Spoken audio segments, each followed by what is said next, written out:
Srimad Bhagavatam 5.11.3 Na tasya tattva grahanaya sakshat variyasirapi vachah samasan स्वप्ने निरुक्त्या गृहमेधि सौख्यम् न यस्य हेयानुमितं स्वयं स्यात्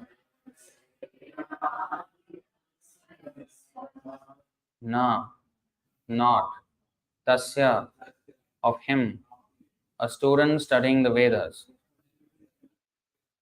Tattva grahanaya, for accepting the real purpose of Vedic knowledge. Sakshat, directly. Variyasihi, very exalted. Api, although. Vachaha, words of the Vedas. Samasan, sufficiently became. Swapne, in a dream. Niruktya, by example. Grihamedhi saukhyam, happiness within this material world. Na, not. Yasya, of him who. Heya anumitam, concluded to be inferior. Swayam, automatically. Syat, become. Translation and purport by His Divine Grace A.C. Bhaktivedanta Swami Srila Prabhupada Ki Jai. Translation: a dream becomes automatically known to a person as false and immaterial, and similarly, one eventually realizes that material happiness in this life or the next, on this planet or a higher planet, is insignificant. When one realizes this, the Vedas, although an excellent source, are insufficient to bring about direct knowledge of the truth.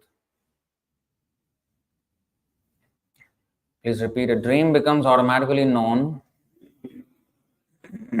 to a person as false and immaterial, and similarly, one eventually realizes that material happiness in this life or the next, on this planet or a higher planet, is insignificant. When one realizes this, the Vedas, although an excellent source, are insufficient to bring about direct knowledge of the truth. Purport. In Bhagavad Gita 2.45, Krishna advised Arjuna to become transcendental to the material activities impelled by the three modes of nature. Traigunya Vishaya Vedan Nistraigunya Bhavarjuna. The purpose of Vedic study is to transcend the activities of the three modes of material nature. Of course, in the material world, the mode of goodness is accepted as the best, and one can be promoted to the higher planetary systems by being on the Sattvagun platform. However, that is not perfection. One must come to the conclusion that even the Sattvagun platform is also not good. One may dream that he has become a king with a good family, wife and children, but immediately at the end of that dream, he comes to the conclusion that it is false. Similarly, all kinds of material happiness are undesirable for a person who wants spiritual salvation. If a person does not come to the conclusion that he has nothing to do with any kind of material happiness, he cannot come to the platform of understanding the absolute truth, or Tattvavit. Karmis, Jnanis and Yogis are after some material elevation. The Karmis work hard day and night for some bodily comfort, and the Jnanis simply speculate about how to get out of the entanglement of karma and merge into the Brahman effulgence. The Yogis are very much addicted to the acquisition of material perfection and magical powers. All of them are trying to be materially perfect, but a devotee very easily comes to the platform of nirguna in devotional service, and consequently for the devotee, the results of karma, jnana and yoga become very insignificant. Therefore, only the devotees on the platform of tattva jnana, not the others. Of course, the jnani's position is better than that of the karmi, but that position is also insufficient. The jnani must actually become liberated, and after liberation, he may be situated in devotional service. Mad bhaktim labhate param. Bhagavad Gita 1854. Om ajnanatimirandhasya jnananjanashalakaya चक्षुरुन्मीलितं येन तस्मै श्रीगुरवे नमः। श्रीचैतन्यमनोभीष्टं स्थापितं येन भूतले स्वयं रूपः कदा मह्यं ददाति स्वपदान्तिकं। वन्देऽहं श्रीगुरो श्रीयुतपदकमलं श्रीगुरून् वैष्णवांश्च श्रीरूपं साग्रजातं सहगणरघुनाथान्वितं तं सजीवं साद्वैतं सावधूतं परिजनसहितं कृष्णचैतन्यदेवं श्रीराधाकृष्णपादान् सहगणललिता श्रीविशाखान्वितांश्च।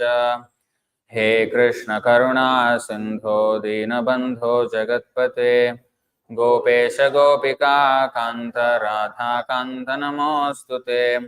तप्त काञ्चन गौराङ्गी राधे वृन्दावनेश्वरी वृषभानुसुते देवी प्रणमामि हरिप्रिये। वाञ्छाकल्पतरुभ्यश्च कृपा सिन्धुभ्य एव च पतितानां पावनेभ्यो वैष्णवेभ्यो नमो नमः। नमो विष्णुपादाय कृष्णप्रेष्ठाय भूतले श्रीमते भक्तिवेदान्त स्वामिनिति नामिने। नमस्ते सारस्वते देवे गौरवाणी प्रचारिणे निर्विशेष शून्यवादी पाश्चात्यदेशतारिणे। जय श्री कृष्ण चैतन्य प्रभु नित्यानंद श्री अद्वैत गदाधर श्रीवासादि गौरभक्तवृंद। हरे Krishna Krishna Krishna Hare Hare Hare Ram Ram Ram Hare Hare.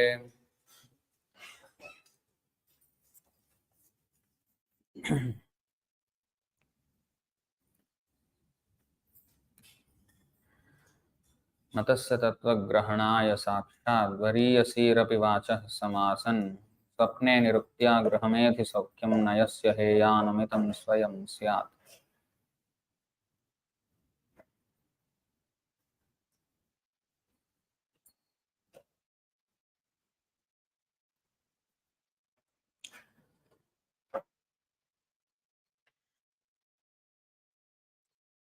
Dream becomes automatically known to a person as false and immaterial. Similarly, one eventually realizes that material happiness in this life or the next, on this planet or a higher planet, is insignificant. When one realizes this, the Vedas, although an excellent source, are insufficient to bring about direct knowledge of the truth.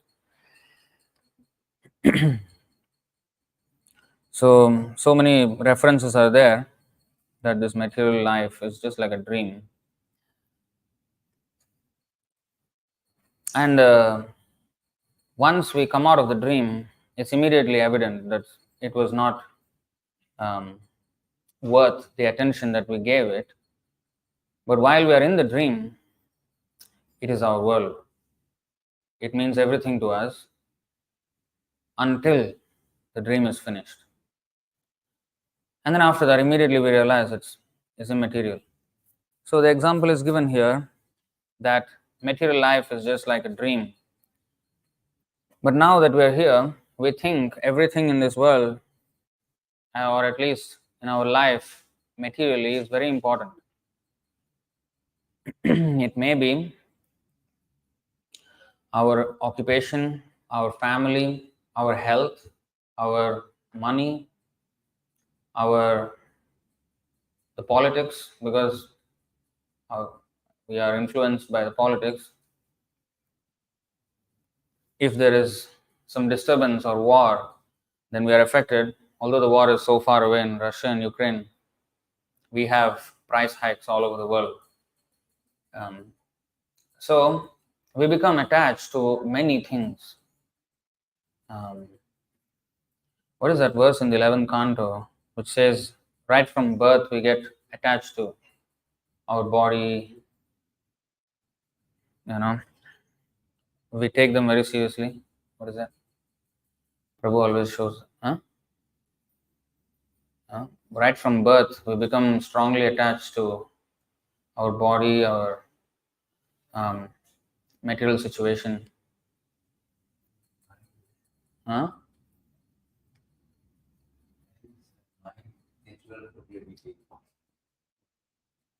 No. Is that? Let's see. 11, 13, 45, 25.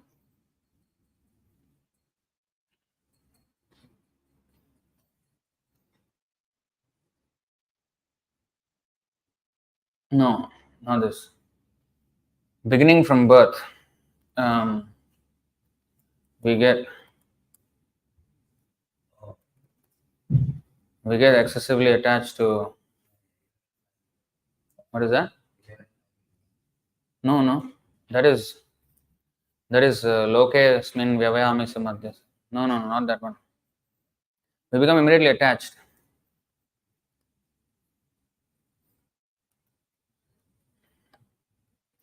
I forgot. So anyway, if anybody comes to know, please let me know.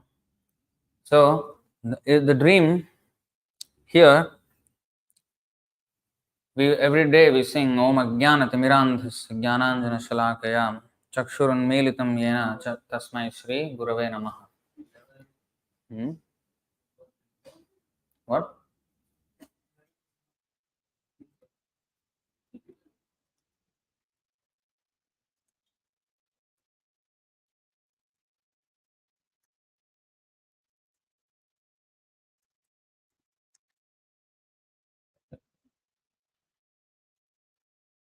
Yeah, this is the one. उत्पत्त्यैव हि कामेषु प्राणेषु स्वजनेषु च आसक्तमनसो मर्त्या आत्मनो अनर्थहेतुषु. Simply by material birth, human beings become attached within their minds to personal sense gratification, long duration of life, sense activities, bodily strength, sexual potency, and friends and family. Their minds are thus absorbed in that which defeats their actual self-interest. This is the one. So, we actually consider so many things as very important in our life, which we should evaluate each one of our anxieties by thinking, will this matter after I die to me? So then we will have a better perspective on whether it's important or not. So if we analyze that on that rubric, everything, then we will quickly realize that we are wasting time on so many other topics which are not really very important for us.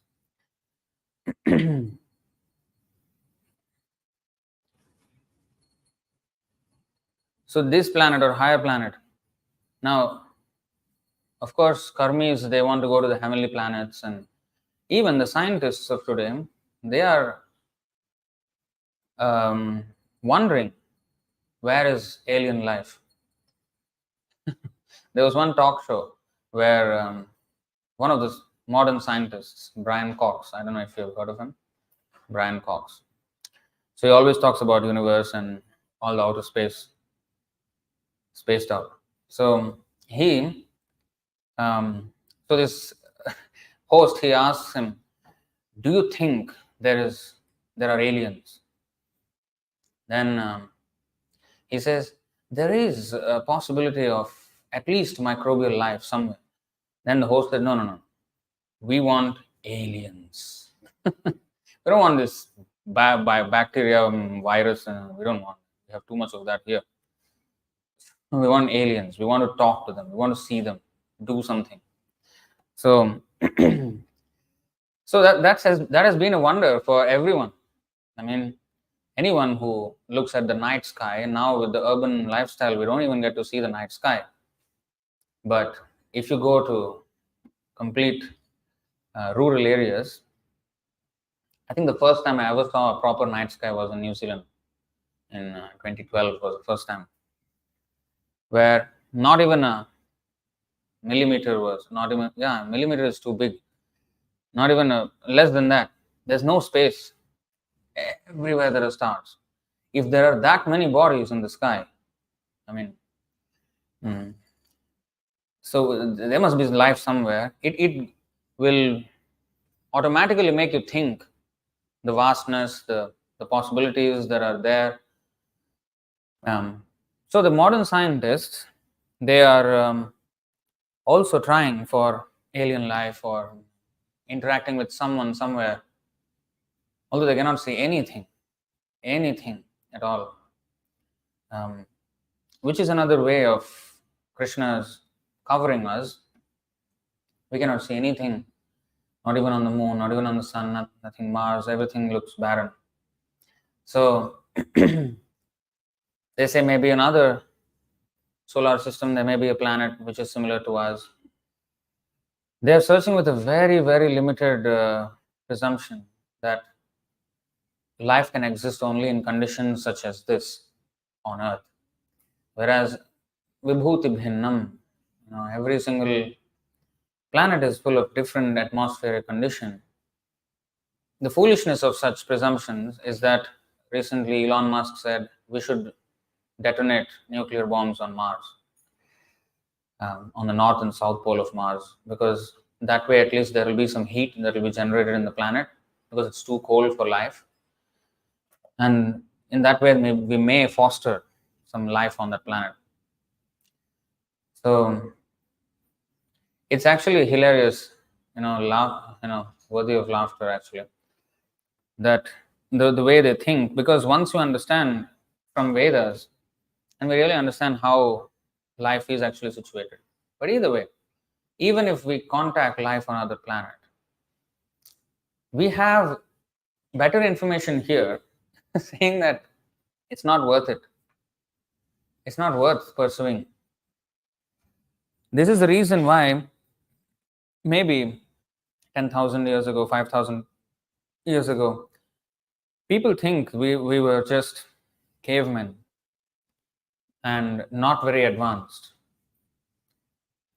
Actually, they are on the other side of knowledge. They already know what is everywhere and they could even access things. But they already realize that all such endeavor is useless and they just stayed put here and worked on their spiritual life, which is more important, which can be done here, which doesn't need much paraphernalia. Patram pushpam phalam toyam. So it can be simply done. Westerners, especially when they refer to our Vedic civilization, they say, oh, at the time of the Vedas maybe came around 5000 BC or 3000, 4000 BC, and then at that time there seems to be agriculture going on. They think it is so primitive, and they just discovered how to do agriculture from hunter gatherers. They have become agriculturists now. They've become more settled. So in this way they calculate. But they used to depend on natural resources and even for their travel and everything. But it's not without knowledge. They're on the other side of knowledge. They already, there is a name for that. What is it called?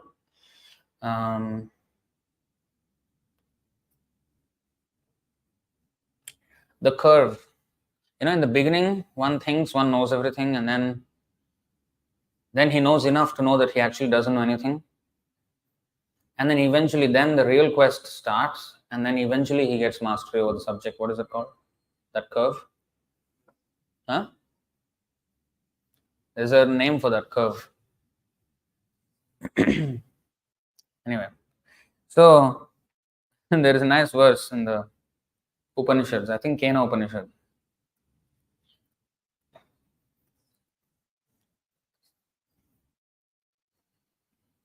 Let's see if it is here. Yeah. This is from Kena Upanishad 2.3. Yasyamatam tasya matam yasya navedasah avijñātam vijānatam Vijñātam avijānatam. Whoever denies having an opinion of his own about the Supreme Truth is correct in his opinion. Whereas one who has his own opinion about the Supreme does not know him. He is unknown to those who claim to know him and can only be known by those who do not claim to know him. This is beautifully put. And this is actually humility. In the beginning, we don't have, we are we are a little bit puffed up with our knowledge and we think we know everything. And then eventually we come to a stage where there is a dip in that so-called self-perception of knowledge. Then we know enough about it then to know that we do not know enough. Then from there we go. So similarly, these scientists, they are very excited to send out probes and this and that. Too much activity right now in that direction. Huh? What? Yeah. What again? Yeah, Donner-Kruger curve, something. Yeah, sounds familiar. So they're very active right now in such pursuits. When Christopher Columbus made the pursuit of, he first found America. Oh, excitement! We found something, Newfoundland. There's a Newfoundland there in America. That's where I think they first embarked and then first alighted. So Newfoundland. Oh, Newfoundland. But then now what is going on there? Dirty politics. It's the culture bed of all filth of the world. So quickly it became very uninteresting within a span of 300 years maybe. So similarly, the sages, they had actually mystic powers, but still they were not interested in of course they did build big things when there was necessity of such things. But usually, like see classic example in Bhagavatam, Kardama Muni in the forest. When he was given a princess, what is her name? Devahuti. Yeah. So he was given a princess, and he was just a forest dweller. How was that kind of a match even made? But Swayambhu Manu, he was very aware what was the position of Kardama. So of course she also was very humble, and she served the husband in the forest very humbly until she became very frail and thin.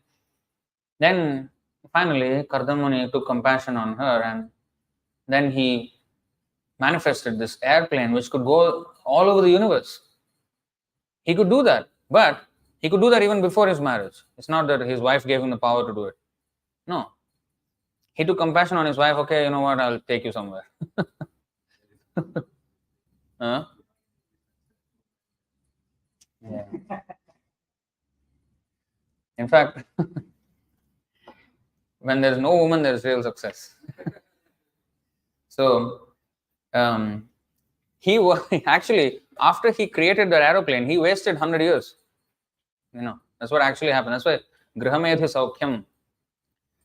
In Grihamedhi Saukhyam, which is translated here as material happiness, but actually Griha is house, Griha is body, Griha is the universe in which we are trapped. So he was successful actually. There was no need for such great endeavor. But when time came, he exhibited, and he could easily do something which our ordinary scientists cannot do. Now immediately we jump to the conclusion that this is mythology. If we said that I can see something on the other side of the world 500 years ago, it will be considered mythology. 400 years ago, 300 years ago, it will be mythology. But now, it's easy, broadcast. It became normalized. It came now within the Overton window of, okay, this is possible. So we should not be so puffed up with our current advancement of science, because if we examine what the statements of the Vedas are, some of them have been observed by science also. Many things are there which have not been observed yet. We should not immediately jump to the conclusion that, oh, this is all some mythology. It is always a fact, and if our science cannot accommodate such a description within their Overton window of, possibilities, then they are not advanced enough to understand that. It is not that this is mythology. They are not yet advanced enough to come to this point. Like Markandeya Puran and Bhagavatam has description of the child within the womb. What is first day, 10th day, all these things. But what is that called? CT scan, ultrasound scan, ultrasound. So that came into existence only 1956. So Kapila spoke about this 2 billion years ago. So at least modern science is 2 billion years behind. So just imagine the amount of time it might require for modern scientists to slowly understand some of the aspects, of to go within the body of what is happening 2 billion years later. So if that's so we are very, very far ahead with our Vedic understanding. So we should never feel inferior that some of our things cannot be proven by modern science. We don't have to chase conformity with modern science. We don't have to. If we have to just be confident of our posture, and if modern science cannot accept or cannot come within the, then they are wrong yet. They've not come to the stage yet. And they may say, oh, you do not know, you're just accepting something without anything. Okay. But at least we are not wasting time. Only the devotees can spend their life productively. Everybody else is trying to satisfy their curiosity and wasting a whole lifetime. You see these scientists, they're chasing, coming up with theories like anything, quantum entanglement, what is that?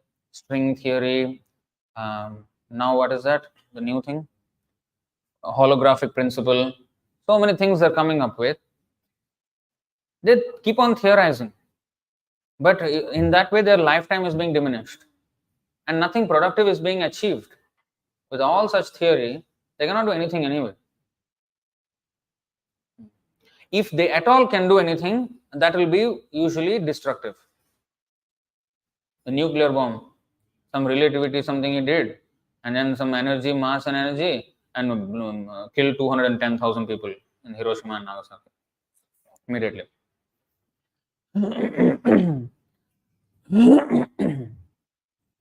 So this is and you see what happened 1956. I think before that itself they started with this ultrasound thing. Now that has become the reason why there will be so many abortions. Whatever they find out, they will do it for destruction. Oh, we can see something, maybe this can be killed now, this time I think possible. That is how they will come to why they do these scans. Oh, there is some deformity, they will say. The child has some deformity. Abort. Although there's nothing. 70% of the time they say this. Statistics. 70% of the time they say something deformed with the child. Nothing is there. No problem. Yeah. And then abort. This is the reason why they see all these scans. Otherwise, what is the use of that scan? Oh, I want to know whether girl or boy. These things can be known by other methods which no need scan at all. Our Vedas have all these methods. Just by looking one can tell whether it's a girl or boy, by looking at the mother. This is the science. No need of anything. $0 we need to spend. But so it became a big money-making thing. So anyway, the point is, that's why knowledge should not be given to fools. Knowledge should not be given to fools. As much as we are taught in our childhood, at least in our Hindi class, I learned that Ekalavya story. Oh, caste system, evil of caste system. Talented boy was denied. So we are not after, we don't actually value talent that much. We talent righteousness more, character, humility more than the talent. Because there are many people who are talented. I think the Rakshasas are also very talented, right? Putana was talented. She came as a beautiful maiden, like all these are talents. But what kind of intention? So just having talent is not enough. Now, today that is what is happening. Talent is in the hand of fools and they are destroying. But if we know quickly that anything material, even the topmost, Brahma Bhuvanaloka Punaravartino Arjuna, if we immediately know that, we will not waste time going to all these planets. One verse is enough. 700 verses of Bhagavad Gita, one verse is enough. Dukhalayam ashashvatam, finish. No need of all this curiosity. You're wasting your time, it's going to be the same misery there as well. They found America, Newfoundland. What happened? The same old nonsense was going on. And now also it is the same thing. So what is so new? So even if they find any alien life, what will they find anything new? Janma mrityu jara vyadhi dukkha doshana darshanam, these will be everywhere. And the same in social problems that plague the earth are plaguing also the heavenly planets. Evam lokam param vidyan nashvaram karma nirmitam satulyatashayadhamsam yatham mandalavartinam. One cannot find permanent happiness even on the heavenly planets, which one can attain in the next life by ritualistic ceremonies and sacrifices. Even in material heaven, the living entity is disturbed by rivalry with his equals and envy of those superior to him. And since one's residence in heaven is finished with the exhaustion of pious fruitive activities, the denizens of heaven are afflicted by fear, anticipating the destruction of their heavenly life. Thus they resemble kings who, though enviously admired by ordinary citizens, are constantly harassed by enemy kings and who therefore never attain actual happiness. Modern scientists do not know who they are. So within this body, what is there, they do not know. Materially, maybe they know, but spiritually, they do not know the soul. And outside, they do not know what is the cause of the entire universe and what is happening in the universe. Nothing they know. They're just groping about it in the dark. Nothing achieved. So if we quickly know, because curiosity is there always anyway, we are curious. So our Vedas, they offer the solution to that curiosity, that itch. So the Vedas provide some scratch for that itch. Okay, you want to know everything what is there? Yeah. Some descriptions of heavenly planets here and there. And then quickly tell that Brahma Bhuvana Loka Punaravartana. Same nonsense is there, don't waste your time. Mam upetyitu kauntaya punarjanmana vidyate. That is something new. Newfoundland is there. Where there's no more birth and death. That is something new. So Christopher Columbus crossed the ocean. We have to cross the ocean of material existence to find the Newfoundland. Actually, it's the old land. We came out from there, forgot about it. Now it's Newfoundland. So that we have to achieve. So Nistraigunya Bhavarjuna. Quickly, Krishna said in the second chapter itself, Traigunya Vishaya Veda and Nistraigunya Bhavarjuna. You look at all the Vedic statements, they're nothing is clear there. You have to really, dissect, trisect, quadrisect or whatever. And actually even then you cannot understand. Only by the mercy of a pure devotee, then it will be revealed. Otherwise, it's dangerous waters to tread the Vedic texts. Very ambiguous, very unclear. It's not clear. After you read Bhagavad Gita and Bhagavatam, which are very, very clear, vivid, but the Vedas are not like that. And they are written like that so as to satisfy the curiosity. They don't immediately give the answer, the Vedas. Or at least, if I am not looking for the answer, I will not find it. If I want to speculate, if I enjoy speculating, it will encourage you in the speculating, and take you further so that you become more absorbed, hopefully. But if you are given something direct, you deal with the people who are explorative in their ideas, and you give some definitive answer. They don't like it. This is too rigid. This is too. Are you looking for answer or not? First of all, or you just want to revel in the ambiguousness of the quest of knowledge? There's no real quest there. If something is given indefinitively, then I should consider. Okay, I should stop and consider. Yeah, I'm looking for this. You have said something. I have not thought about this in this way. Let me ruminate on this at least. At least let me explore this. But they don't like. They say, oh, the truth is too infinite to be definitive. All this.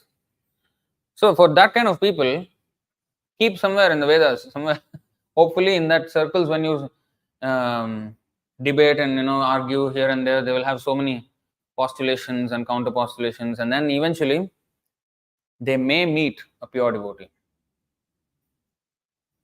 There is this verse, right? Tarko pratishtha shrutayo vibhinna. That by arguments, by debates, we cannot come to the real conclusion of religion. But Bhaktisiddhanta Saraswati Thakur advocated for a platform in which the government would organize, just like they have sports competitions and similar other competitions, they should have a philosophical competitions regularly, and people should be able to watch two philosophers debating each other. Civil language, no inciting anger or hate. So if he said that if such a debate is organized, then eventually Chaitanya Mahaprabhu's philosophy will come out as supreme, if there is fair debate. So one may question, like, Tarko Pratishtha, why then there is a need for debate if it is inconclusive? Actually, this is a device only, because it's not the debate that will make the truth come out, but it is actually if a pure devotee participates in the debate, in the pretext of a debate, a pure devotee, people get to hear the pure devotee, or at least his followers, his sincere followers, and that actually is the purifying factor, and that is actually the enlightening factor. It's not that, oh, let's debate and find out what is correct. Maybe people come for that, but when they're presented this, then eventually it will come out. Of course, the person who is doing that, representing our philosophy, should be, sound in his understanding and explanation and counter explanations to other philosophies. And if you see Bhaktivinoda Thakur, he wrote, I think, one book called, is it Krishna Samhita or Chaitanya Shikshamrita, one of those two, where he point for point explains every other philosophy and defeats them. And same thing Jiva Goswami does during his time. And Prabhupada also did similarly, that book called Beyond Illusion and Doubt. There are so many Western philosophers, Socrates, Plato, all these people, Marcus Aurelius, all these people. Stoicism, yeah. So he countered all those philosophies. So we should hear from the pure devotee, and then quickly things become very clear. And it's not that we become bored. Oh, if we know everything, we'll become bored. There will be no excitement or curiosity in a person. No. Navanavarasa dhaman yuddatam rantum asit. The opulence of Krishna is so unlimited that you can never know about him completely. And every moment there will be newer and newer realizations of Krishna and his energies and everything. So it is always exciting. Navyavadhridayo yajna. What is that?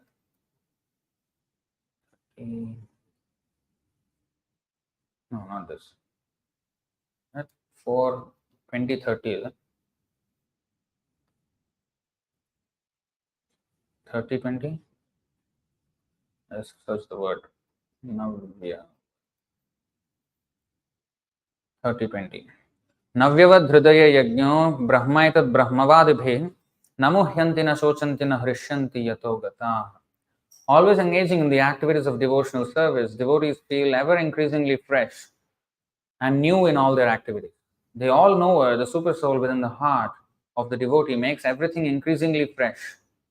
This is known as the Brahman position by the advocates of the absolute truth. In such a liberated stage, one is never bewildered, nor does one lament or become unnecessarily jubilant. This is due to the Brahma Bhuta situation.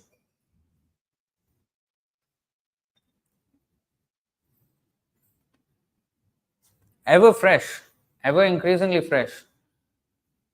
And this not only is true when we are learning something new, even when we know something, to an extent at least, the act of, say, preaching, breaking new boundaries in the preaching, or just by even seeing one more new devotee, that is also exciting. Everything is exciting. And even the same text will give us new realizations every time. And even seeing devotees will realize new things. So it's always ever fresh, provided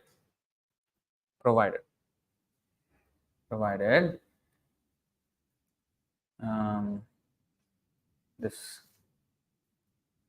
तुष्टोहम भोद्विजश्रेष्ठाः सत्याः सन्तु मनोरथाः छन्दांसि यातयामानि भवन्त्विह परत्र च.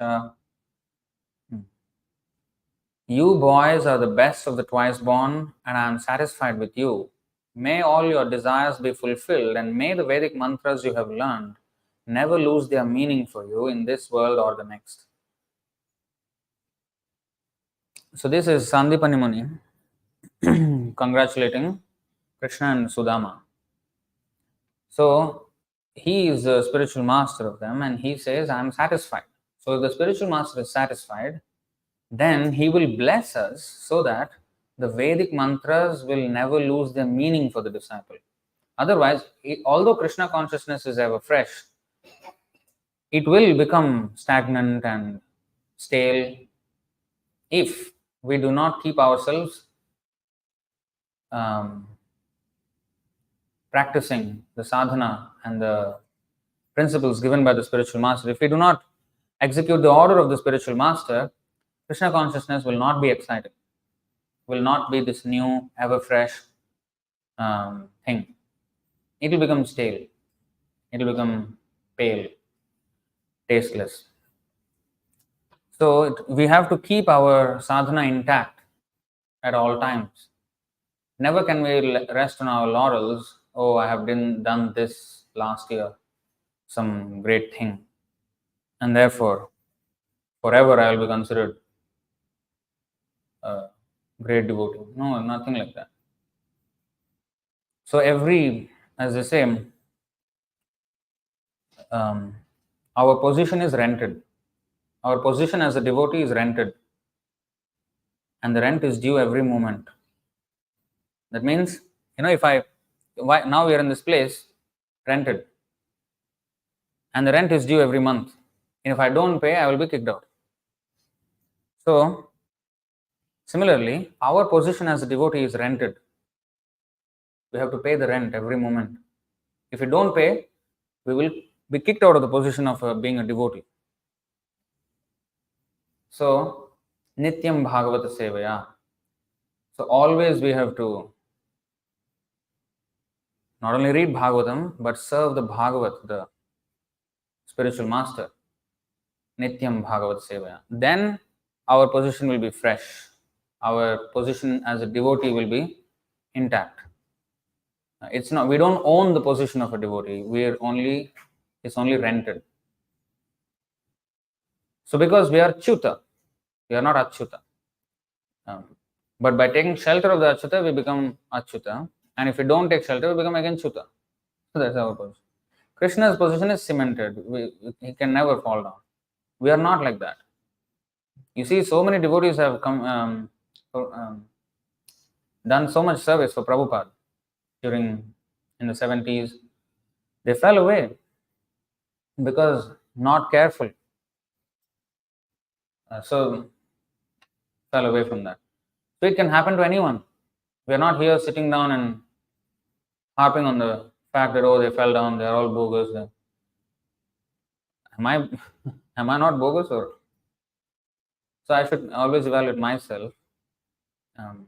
And then yes, if I'm always like that introspective, then it will be always be fresh. Otherwise, quickly devotional service will become materialistic. So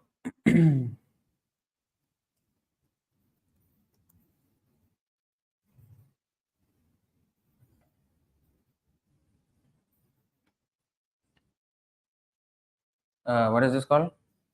Karma.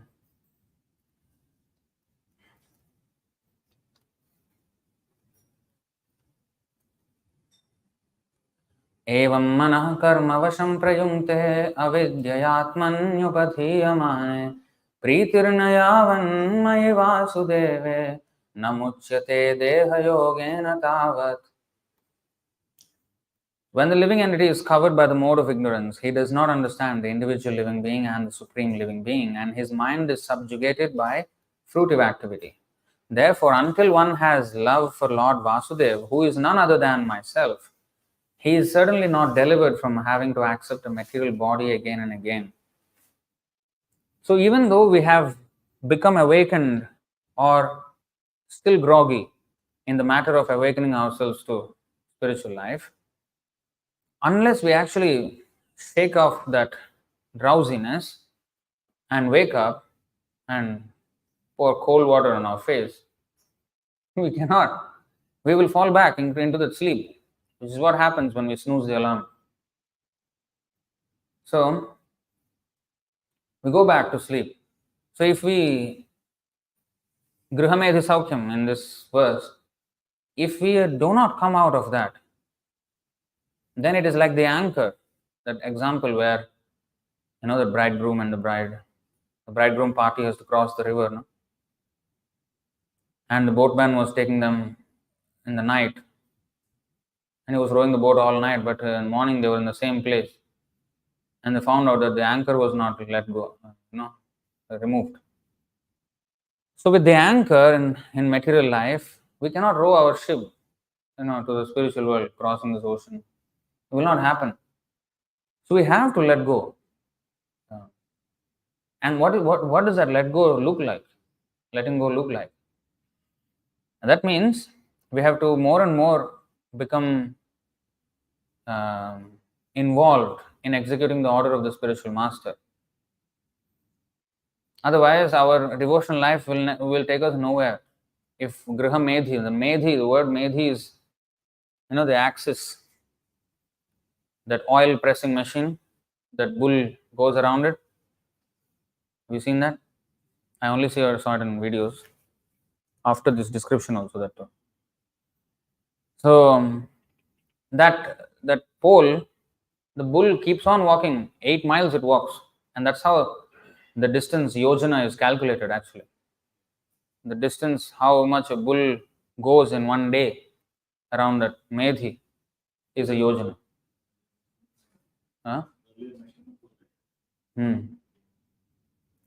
So he goes 8 miles, but he has not moved an inch. So that medhi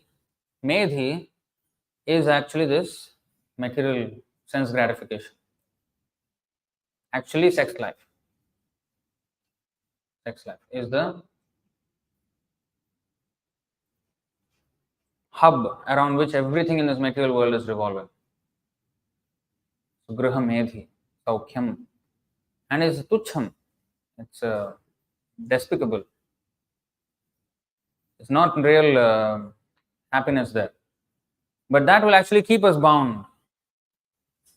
So unless we voluntarily let go, and sometimes we don't voluntarily let go because we're too comfortable, right? So therefore, Krishna gives us jolts every now and then in life. It hits us hard.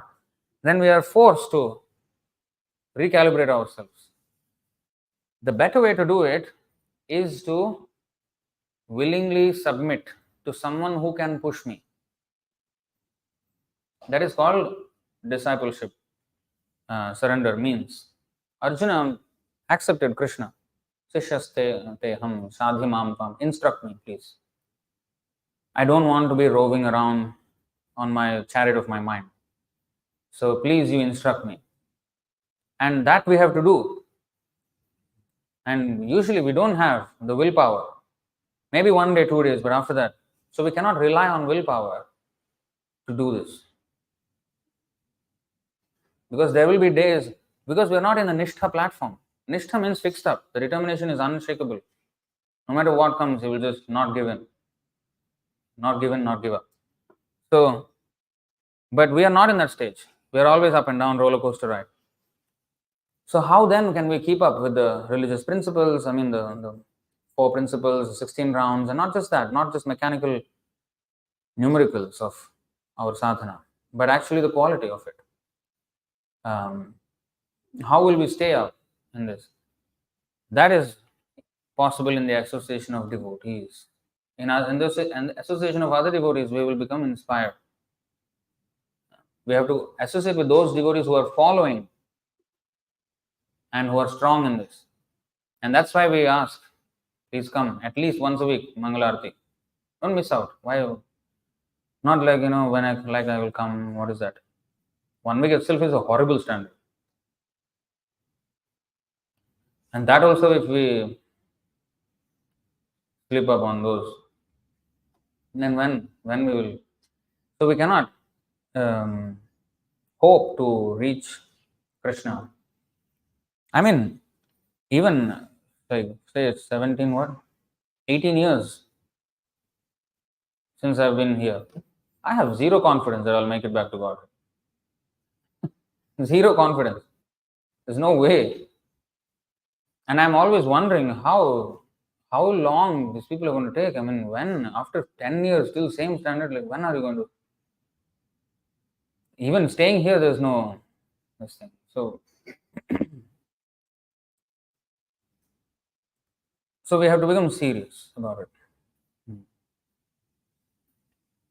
Like this waking up from the dream.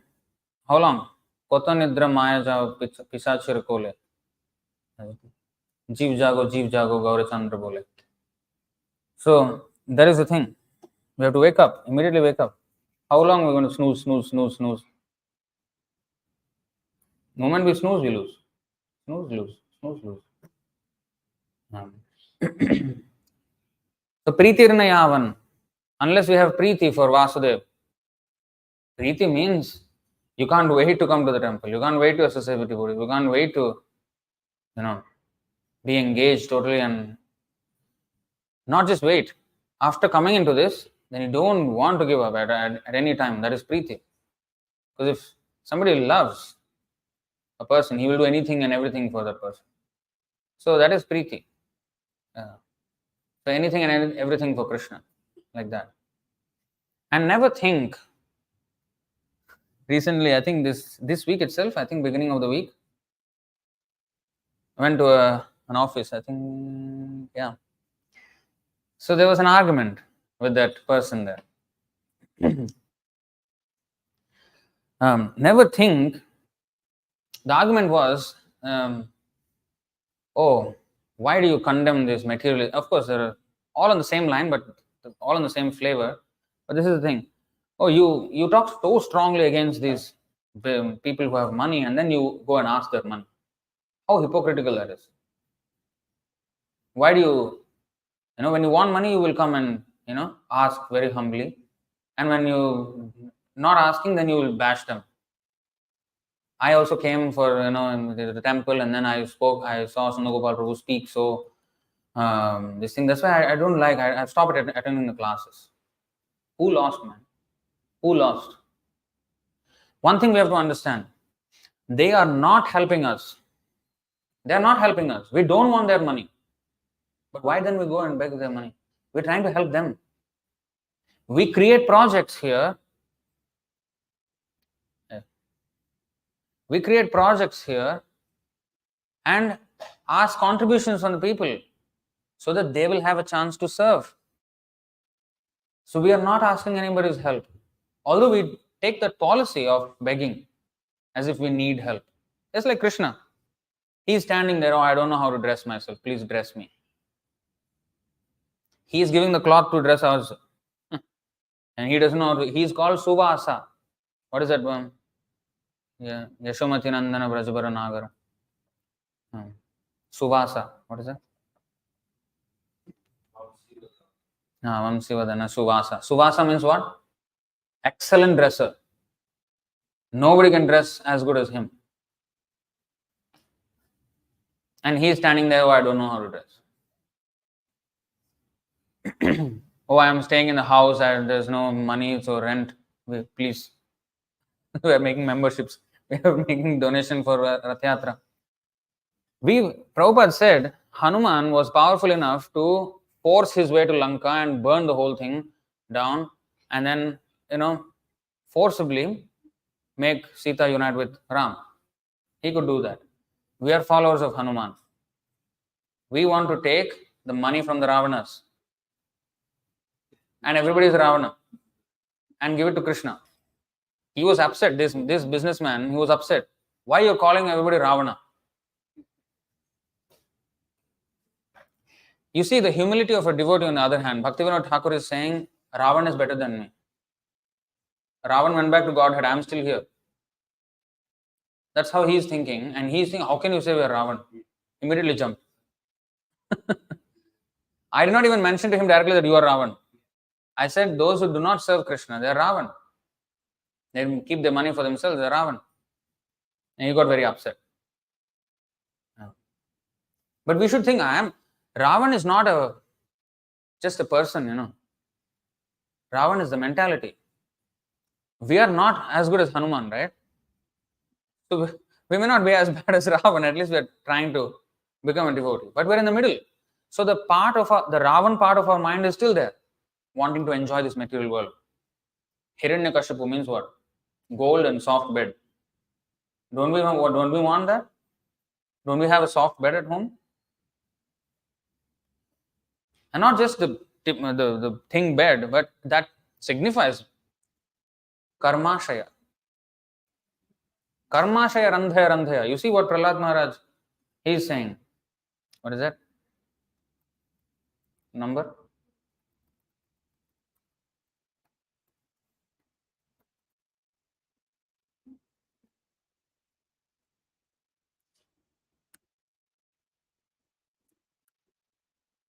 Yeah.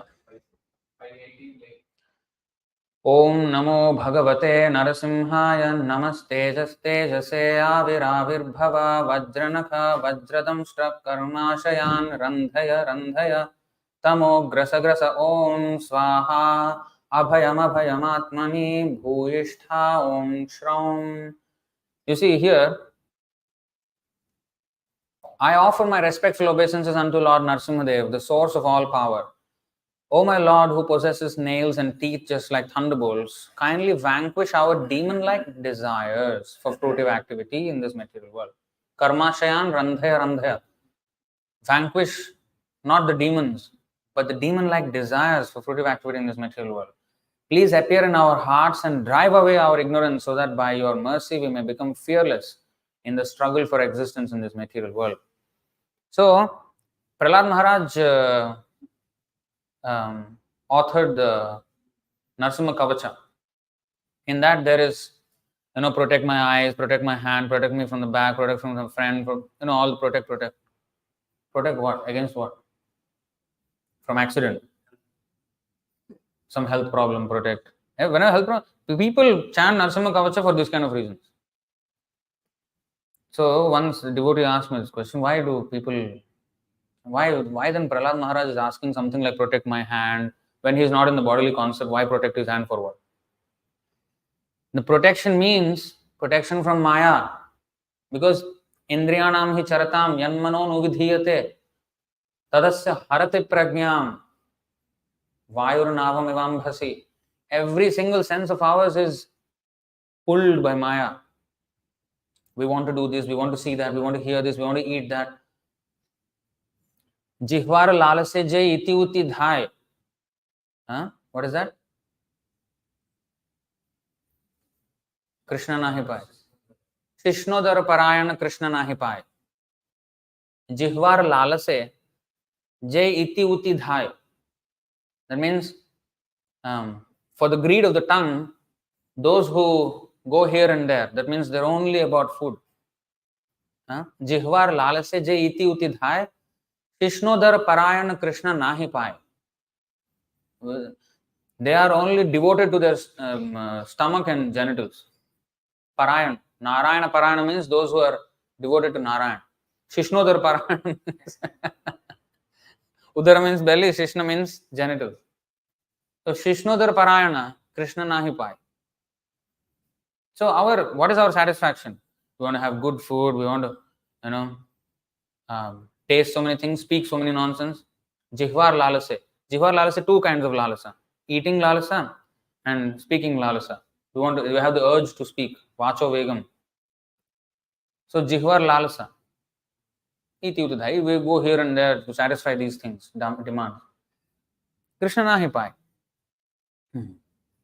So, anyway, coming back to the point, we don't need them.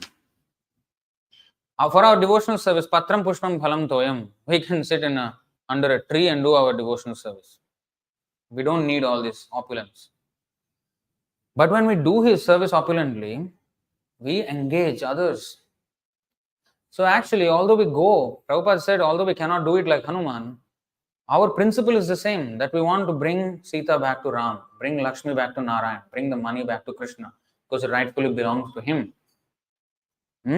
But we because we're not as powerful as Hanuman to do it his way, by burning and by force, we will adopt the policy of begging. Please give us $10. We'll go on the road. Every day is going. Keshav Prabhu. So you beg. So in that we learn humility. Because by begging, we learn humility. And then at the same time, we are engaging them. So it looks like we need the help and they are helping us. Let them think that way until they understand actually what is happening. We are actually helping them so that they do not understand. If they contribute, they will be benefited. We don't benefit whether they give or not.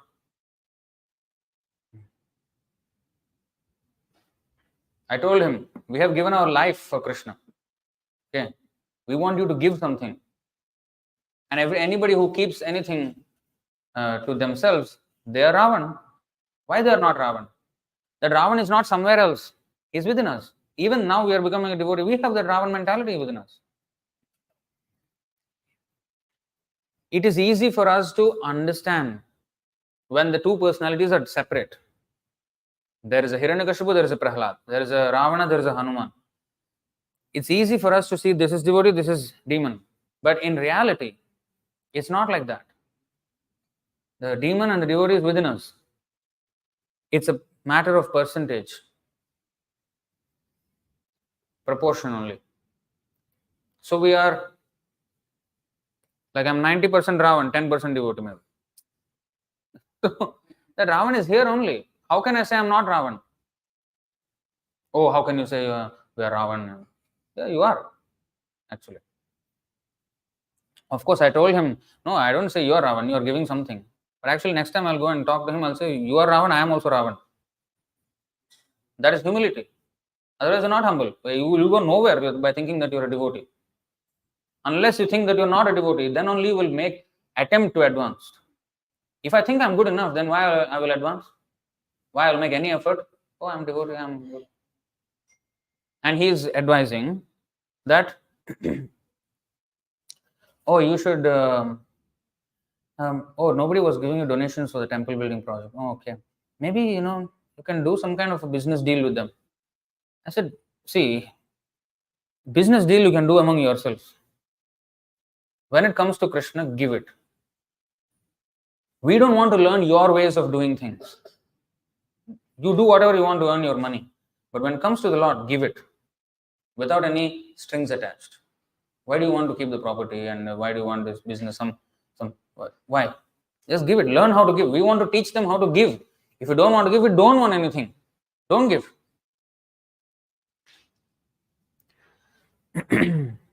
So he found harsh our language. I said, I have not even started yet. You already find it harsh. So any questions or comments on this topic?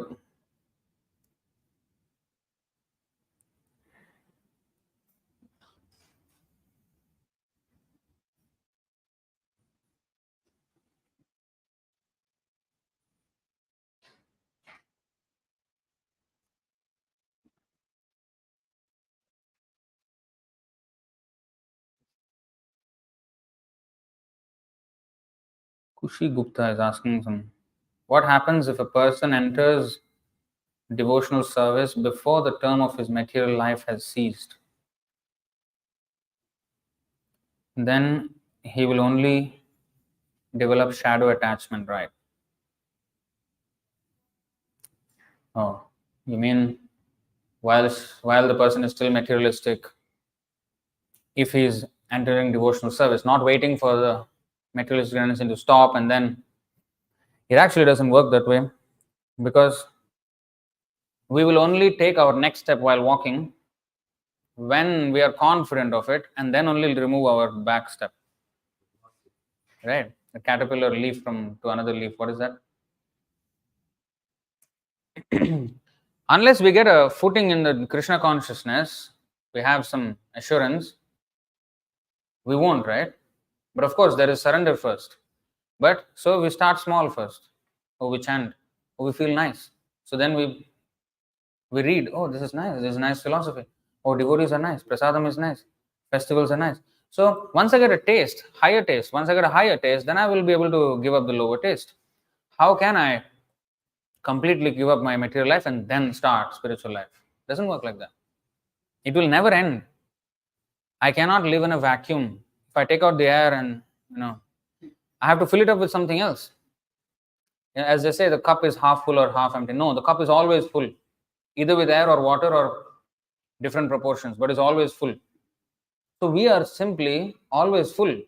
Similarly, our 24 hours is either occupied by materialistic activities or spiritual activities or a combination of both, depending on how much percentage we are Ravan and how much percentage of Hanuman. So our proportion will be similarly. So there will be no time where it will be zero and then I will suddenly start spiritual life. It will not happen. It's not shadow attachment. Shadow attachment is maybe in the beginning there will be some shadow attachment, but that's okay. That's better than actually no attachment at all for Krishna. And I also cannot give up material life 100%, because that will be actually shadow detachment, because I'll be a cheater, pretending. I'll be a pretender. Karmendriyani samyamya ya aste manasa smaran indriyarthan vimudhatma mithyacharah. So this is called mithyachara.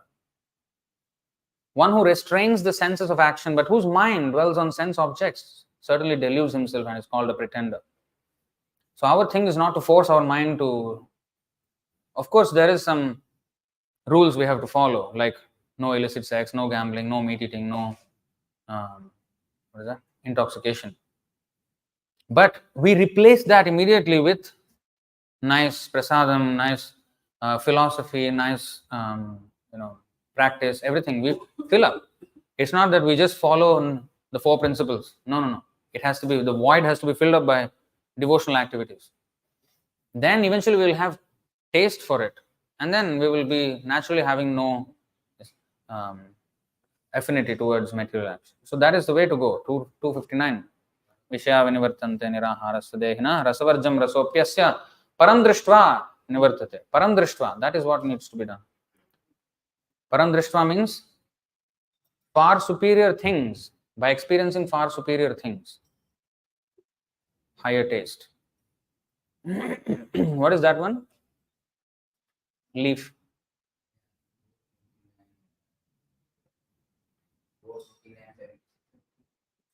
429.76.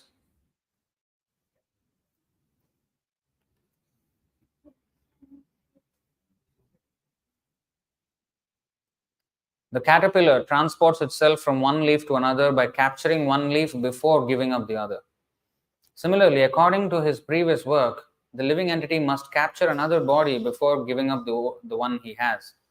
This is because the mind is a reservoir of all kinds of desires. Of course, it is in a totally different context from one body to another. Even body to another, that doesn't actually happen when we quit this body and then we go into another body. Although it looks like that, it doesn't actually happen like that. Because by our actions, we are already preparing. Our mentality for the next body is already forming in this body itself. And then, so the Sukshma Sharir is being developed already there. Actually, Sukshma Sharir is already there always. But its calibration is already happening towards the next life. And then the body changing is just a consequence. So similarly, I mean, even spiritual life is like that.